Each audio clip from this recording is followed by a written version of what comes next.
The Inklings, super evolved humanoid squids who pride themselves at keeping up with the latest fashion and nailing everything in sight with brightly coloured ink. And now they've arrived onto the scene to show off their latest gear in Super Smash Bros. Ultimate. Here's everything you need to know to master the Inklings. 3, 2, 1, go! Inklings, which I will be referring to as female for the sake of simplicity, are primarily rushdown fighters with a specialty for tech chasing. You'll notice that a lot of Inklings moves cause her opponents to be knocked towards the ground. This creates what's called a tech chase, which involves challenging or predicting how they will recover from that knockdown. They do this so well because they're their two different forms, humanoid and squid form. Humanoid form is what you see when they regularly attack. Squid form is how they move around the stage. You'll notice that in this form they're able to stay very low to the ground, allowing them to outright dodge certain projectiles and even attacks, but it also allows them to disguise their attacks.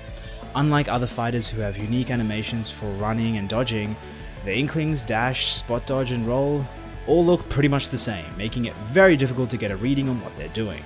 This allows them to close in on their opponent with the speed and ambiguity very few characters in Smash can rival. They also possess a very high damage output thanks to the ink tank strapped on their backs. This allows them to coat their enemies with ink using certain moves. If you're able to cover at least 50% of your opponent's body with ink, all your moves gain a 1.2 times damage multiplier. Anything below 50% and the damage multiplier will reduce based on the amount of ink left on their body. When you completely drain your ink tank, which is indicated next to your picture, or by the rotating X on their ink tank, all moves that rely on ink will have significantly less power, and some won't even work at all. This means you'll need to be aware of your ink gauge, as recharging is slow and leaves you in a vulnerable state. Recharging can be performed by hitting the B button after the ink gauge has been drained, or by holding B with your shield whenever you like. The best times to recharge are after you've taken a stock, or whenever you're able to create any kind of breathing room. Your ink will restore back to full after you die though. Now, the ink on your opponent's body does disappear over time, so you want to keep your foe inked to maintain that damage multiplier, and one of the best tools for this is her rapid jab, which finishes with a few rounds from her splattershot, dealing a good amount of ink to your opponent for that damage multiplier. It also causes a lot of pushback on block, so much so that your opponent will often be unable to punish after it's all over. Just make sure you actually have ink in your tank when you perform this move, otherwise you're just gonna look like a complete fucking idiot. If you don't have any ink in your tank, try using her regular jab instead, which ends with a kick. Her dash attack is a nice quick burst option, good for chasing down opponents. Her down tilt comes out fast and hits twice. It has a very low profile and can be used to great effect out of a run. It doesn't offer any real follow-ups, so it's more used as a get off me tool to create some space. Her up tilt is a combo starter, capable of comboing into itself and sometimes directly into an up air. Her aerials are pretty solid. All of them are actually capable of true comboing directly into a jab or grab after a short hop. For spacing though, look none other than her forward air, a true godsend for Inkling's aerial game, thanks to its great range and speed. It can reliably kill off stage, making it potent for edge guarding, and is an overall fantastic mix-up tool. Her back air is one of her few disjoints and can also kill if spaced well. For juggling, you'll want to use her up air, great for using out of combos, and actually is one of her most reliable kill moves. Inklings can sometimes have trouble closing a stock, so you'll definitely want to incorporate this move into your game. You can also fast fall with it, and if you're able to land before the second hit comes out, you can directly combo into any of her smash attacks at high percentages. Her neutral air acts more like a second up air if you ask me. It's super quick, you can literally execute 2 of these in a single short hop, but this also means you have a very narrow window to actually hit with. This is great for combos, and can sometimes be used for spacing. I especially love this combo when your opponent is around 20%.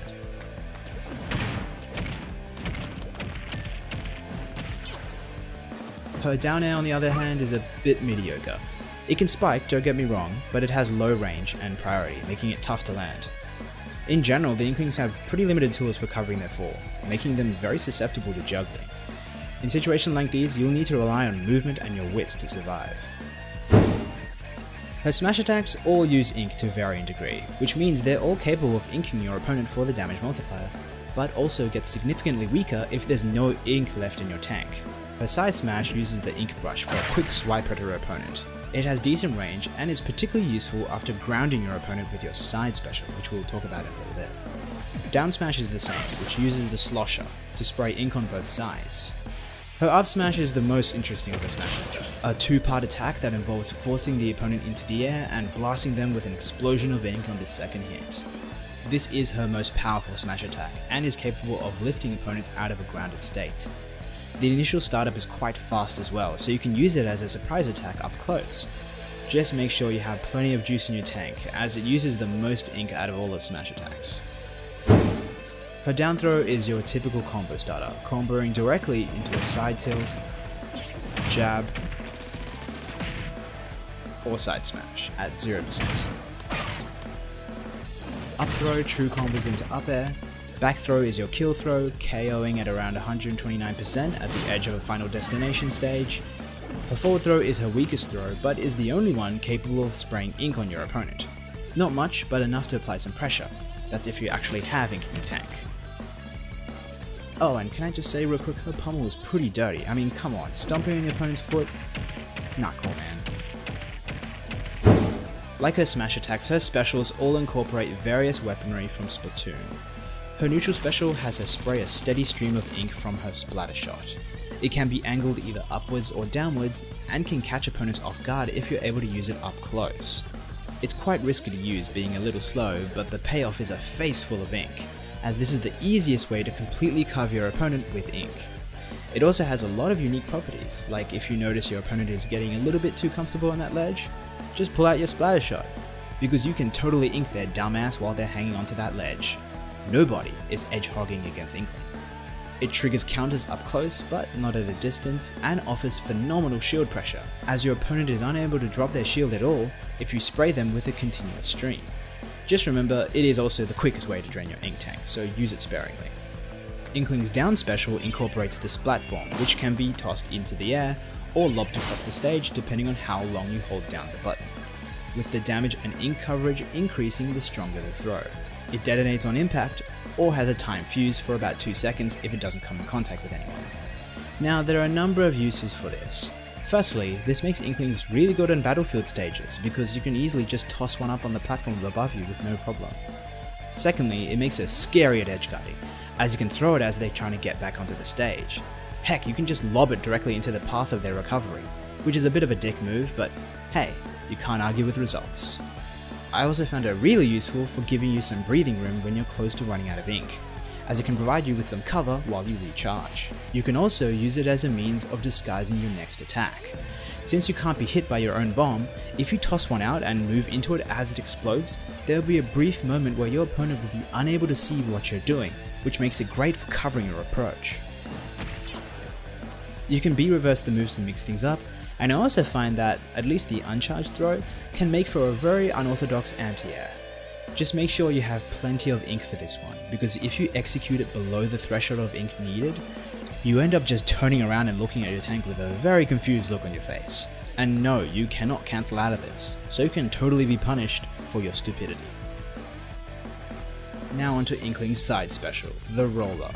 Oh boy, this will be a fun one. This is what makes Inkling so terrifying at tech chasing in the first place.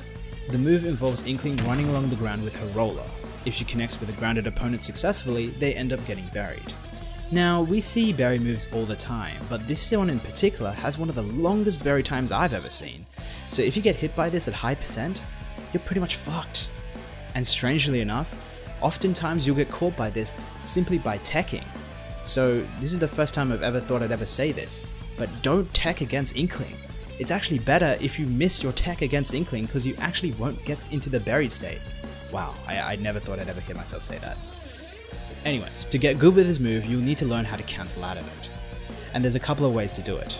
You can cancel the roll by hitting the B button again, which requires timing, but is the quickest way, and even if your timing is a little off, you usually have enough distance to pull off at least a side smash.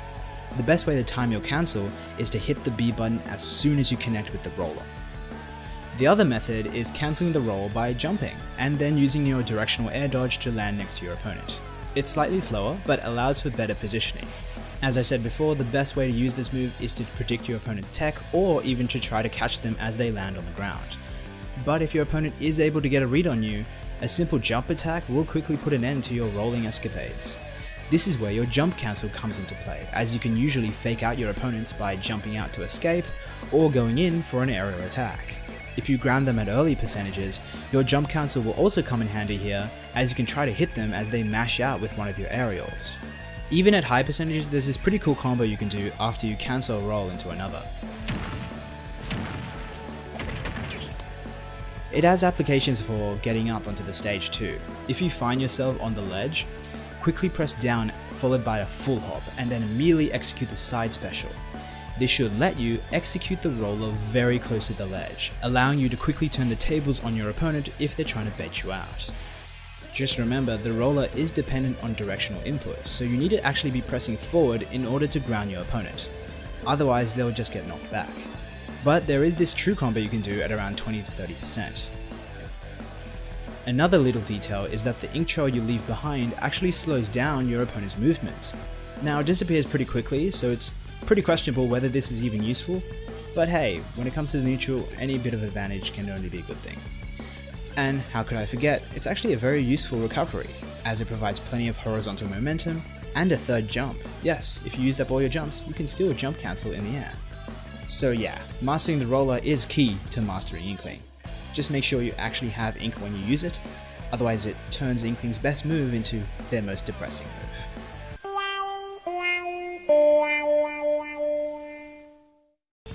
And her up special is the super jump. An excellent recovery with great vertical and horizontal distance, with a hitbox upon launch and landing, so it can totally be used as a sneaky gimp tool. And let's finalize her moveset with her final smash, the ear-screeching killer WAIL.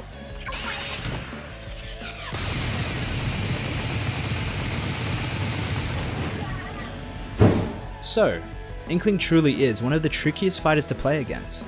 They're able to move around the stage in a way that almost makes them completely undetectable. They can dish out serious damage in a very short amount of time thanks to the damage multiplier they gain when inking their opponent. But due to relying so much on tech chasing, they will struggle against characters that are able to counter that style of approach. So go on, and get an Inkling for the Inklings.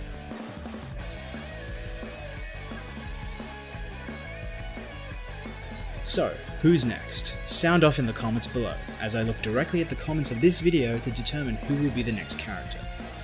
Of course, if you felt I missed anything, or have any tips and tricks of your own for Inkling, I'd love to hear what you have to say down in the comments below.